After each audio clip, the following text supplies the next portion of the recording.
Hi guys, welcome to my coffee show. My name is Jack and today a quick review of my 1Zpresso J Max.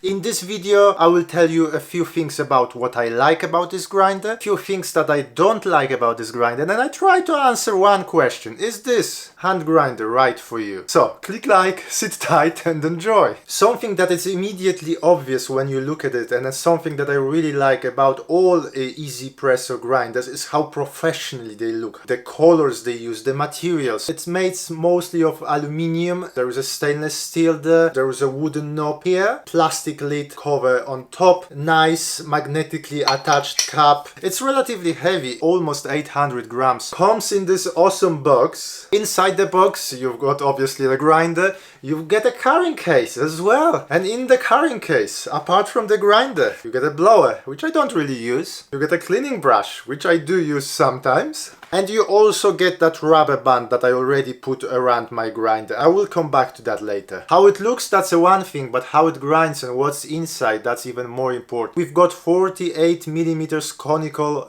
steel burrs, and they are titanium coated. You have a numbers outside from 0 all the way until 8, so that means you have 90 clicks per revolution. I always complain about the grinders where you have to do multiple revolutions, but here they have a very ingenious solution. You got that pyramid made out of dots. At the moment I'm set on a 0, so where the handle cannot move anymore. With each revolution you cover one row of dots, so you know pretty much on which revolution you are. This grinder can grind for anything from Turkish all the way to French press. I normally only use it for espresso. Espresso range usually in between 1.2 to 1.5. What it means, one full revolution and then number 5. Usually takes like 35 seconds to grind 18 grams of light medium roast coffee. Now for the pour over, I'm usually on 3 full revolutions. This is a stepped grinder, but the size difference between each click is 8.8 microns. 8.8 microns. So this allows you to grind and to dial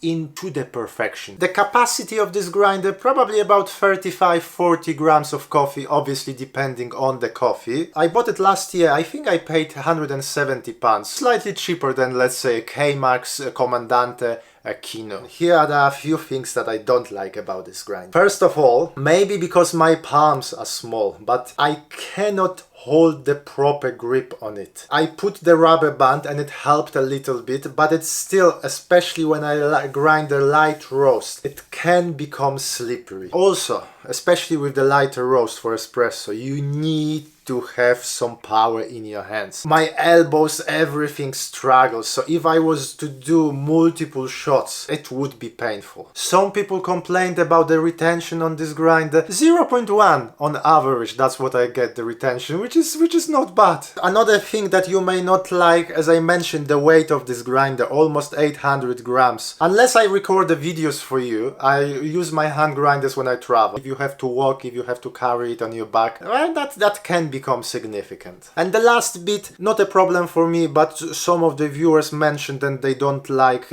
products made out of aluminium. They prefer steel because possibly it's healthier. If I consider the things I ingested in my life, I don't think the aluminium in a hand grinder will make any difference. So I talked a lot, I fancy some coffee. Let's quickly do a espresso and then we also do a pour over, and I will tell you about the flavor profiles you can expect from this grinder. We're going to use open roasters coffee. Big thank you to Ron, one of the viewers who is also a coffee roaster, and he sent us few bags of coffee to test on this channel. If you could do me a big favor after you finish with the video, after you click like and subscribe to the channel, channel. Just have a look in the links that I put in the description. Let's create some traffic to his website. Who knows, maybe he will send us some more. That's the coffee from Guatemala with the tasting notes of toasted almonds, red apple, raspberries and crisp mouthfeel. I'm going to use La Marzocco Liva style profile on Decent. Well, let's see what we can get.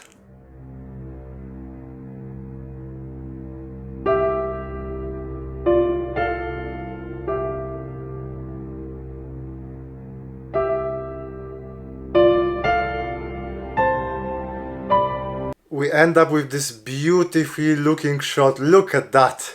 I used the waffle filter basket, which is tricky. It took me many attempts, by the way. I end up on a 1 full revolution and 7. I can smell vanilla and some like herbs. Maybe anisey, something like that. Cheers.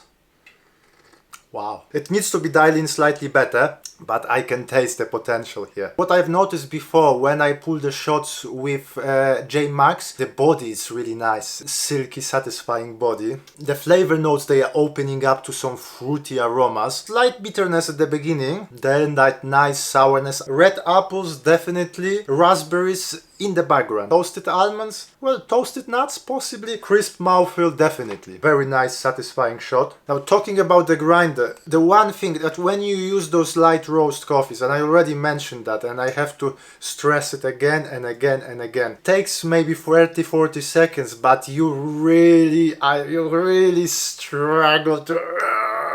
Now, I will use the same coffee and we will quickly do the pour over with the size 2 V60, and I will also use the LilyDrip. If you don't know what the LilyDrip is, I have a video about that. I will put the notes in the description.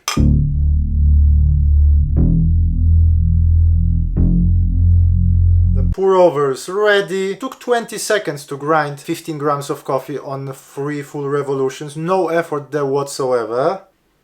Kind of similar to what I smell in an espresso, kind of a herbal and a little bit of the nuts in the background. Cheers.